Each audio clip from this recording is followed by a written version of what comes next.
কথায় আছে সংবাদ মাধ্যম সমাজের আয়না। তবে দুঃখ ভারাক্রান্ত মন নিয়ে বলতে হয় মাননীয় সভাপতি, সেই আয়না আজ ভাঙা এবং সেই ভাঙা আয়না দেখেই আমার সমাজের মানুষ পথভ্রষ্ট। আজ আমরা কখনোই বলছি না যে কেবলমাত্র সংবাদ মাধ্যমের ভূমিকায় এখানে একমাত্র ভূমিকা হিসেবে কাজ করছে।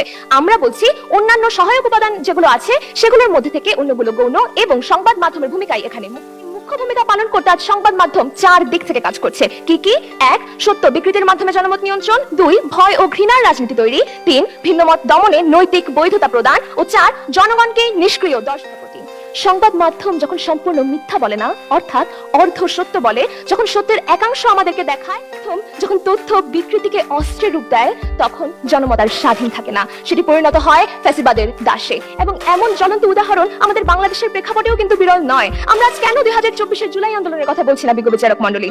লক্ষ্য করুন, যখন জাতিসংঘের ফ্যাক্ট ফাইন্ডিং রিপোর্টের মাধ্যমে আমরা তথ্য পাই জুলাই বিপ্লবে 650 জনের বেশি মানুষ, আমি আবারও বলছি 650 জনের বেশি মানুষ নিহত হয়েছিল, তখন আমাদের মিডিয়াগুলো কি করেছে জানেন? তখন তারা ঘাতকের বন্দুকের নলে পবিত্র শিলমোহর মেরে দাবি করেছিল তারা শান্তি রক্ষা করছে।